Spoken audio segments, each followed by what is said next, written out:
Boa noite a todos e a todas. Paz do Senhor também. Amém.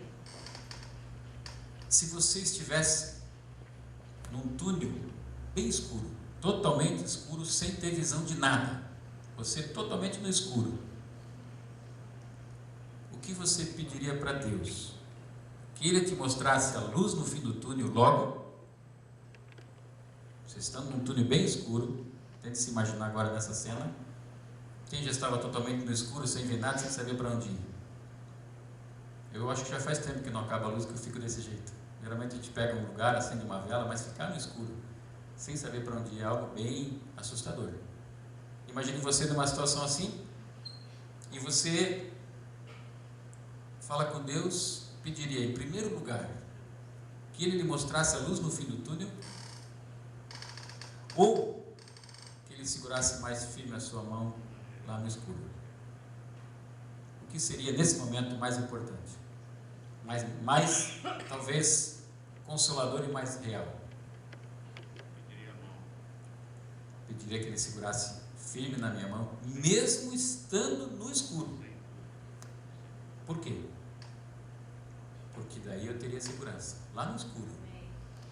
Lá eu teria segurança porque eu saberia que na mão dele, para onde eu fosse, mesmo não vendo nada, não enxergando nada, Ele iria me conduzir para a luz. E a partir disso a gente pode falar também da fé. Certeza de algo que eu não vejo. E queira ou não, a gente vive constantemente em situações que a gente precisa crer. Que a gente precisa ter essa expectativa no Senhor. Eu gostaria de compartilhar nessa noite 4 momentos de um salmo que faz parte da minha história também, Salmo 37. Confie no Senhor e faça o bem, assim você habitará na terra e desfrutará a segurança. Deleite-se ou agrada-te do Senhor e Ele atenderá aos desejos do seu coração.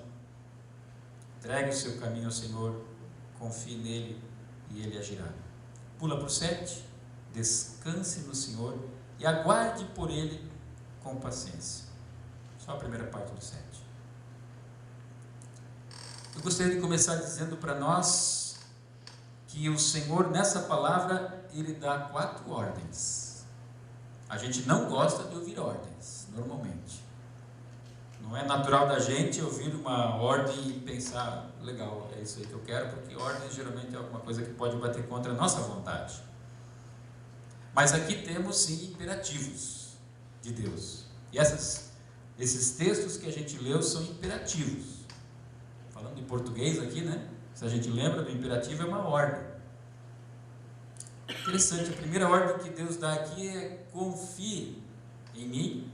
Davi diz aqui, confie no Senhor. Mas o Senhor está dizendo, confie em mim e faça o bem. Quando falamos de fé no início, né? A fé é a certeza daquilo que a gente não vê. Mas a fé, esse confiar em Deus, é só crer que Deus existe? Esse texto e esse desafio de Deus, o primeiro desafio que nós recebemos é confiar em Deus. E eu acho que esse é um tema bem delicado, confiar no Senhor. Sendo bem humanos e realistas, muitas vezes a gente confia desconfiando, não é? Não é. Então, você ora, você sabe que Deus pode fazer aquilo, Deus vai fazer se for da vontade dele, mas bate aquela desconfiançazinha, será? E é por isso que muitas vezes a gente toma frente e faz algumas coisas, porque acha que a gente também pode resolver. Confiar no Senhor é um processo de vida. Passar a vida em busca de saber em Cristo, através do poder de Deus, confiar nele. E essa confiança é algo assim muito intenso. Eu vou comparar aqui a uma pequena, não vou dar uma de Forrest Gump aqui, né, contador de história, mas é um exemplozinho bacana assim, que conta que um equilibrista estava lá às margens de uma grande cascatas do Niágara, e ele esticou um cabo, mandou esticar um cabo de um lado ao outro e perguntou para as pessoas se eles acreditavam que ele poderia atravessar de um lado ao outro e voltar e não cair. Não, acreditamos, vamos ver. Ele foi com a sua vara, Ele atravessou de um lado ao outro. Voltou, tudo 10. Recebeu palmas. Todo mundo acreditou que ele podia fazer isso. Daí ele fez um segundo desafio. Ele perguntou: vocês acreditam que eu consigo atravessar agora com este carrinho de mão, deste lado até o outro e voltar em cima desse cabo? Aí a turma disse: claro, né? Viram a primeira vez que ele já tinha um equilíbrio bom. Então, se vocês acreditam, quem de vocês se dispõe a subir no carrinho? Quantos foram? Mas, de repente, um garotinho de 9 anos pula no carrinho e foi. E ele vai com o carrinho de um lado, do outro, e daí os adultos tudo já assim, né? Então, pô, como é que o guri, né? Aí uma pessoa bem alta gritou: ô menino, como é que tu teve coragem? É o meu pai. Confiar em Deus. Parte do pressuposto que eu conheço Ele. Parte do pressuposto que eu sei quem é meu Deus, eu sei em quem confio. Eu não confio simplesmente por nada. Por que a confissão do povo de Israel sempre era: o nosso Deus abriu o mar vermelho, o nosso Deus fez isso, fez isso, fez isso. Nós temos a Bíblia como testemunho de tudo que Deus fez. Glória a Deus. Nós temos em nossa vida no dia a dia, quando se dá um testemunho aqui na frente, daquilo que Deus faz. E nós confiamos naquilo que Deus fará. Mas a partir de conhecer quem é Deus. E a palavra nos mostra que nós temos um Deus que nos ama, que cuida da gente, que tem o poder de cuidar, que também muitas vezes precisa nos orientar, mostrar o caminho. Nós temos um Deus que morreu na cruz pelos nossos pecados, para que ninguém carregasse culpa, ninguém tivesse ombro pesado de pecados, a vida carregada, todo e qualquer pecado poder ser liberto em Cristo. Isso é um presente maravilhoso. Eu sei que um dos fatores mais importantes da minha entrega a Jesus não foi no dia que eu disse que agora eu sou de Cristo e me converti. Lá começou o processo. Mas o mais profundo na minha vida foi quando eu entendi o que significava a morte dele por mim. Quanto amor de se entregar por mim. Falávamos hoje de tarde sobre merecer isso de Deus. Eu mereço. E mais ainda, um Deus santo, perfeito, todo-poderoso, em quem não há mal nenhum, vai até numa cruz e se sobrecarrega com todos os pecados do passado, do presente dele e do futuro até o fim. Todos os pecados até o fim do mundo. Faz a conta quanto é isso. E que ele carregou sobre si toda a nossa enfermidade, pecado aqui como enfermidade nesse caso. Esse é Deus em quem eu posso simplesmente fechar os olhos e dizer: me leva nesse túnel. É só com Ele que eu posso ir. E é só com Ele que eu tenho certeza onde é que eu vou chegar.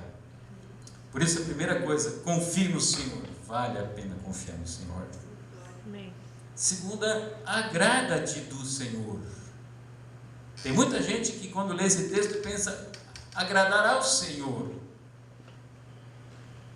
A gente deve fazer a vontade dele, claro, e buscar por isso, mas agradar ao Senhor é mais difícil.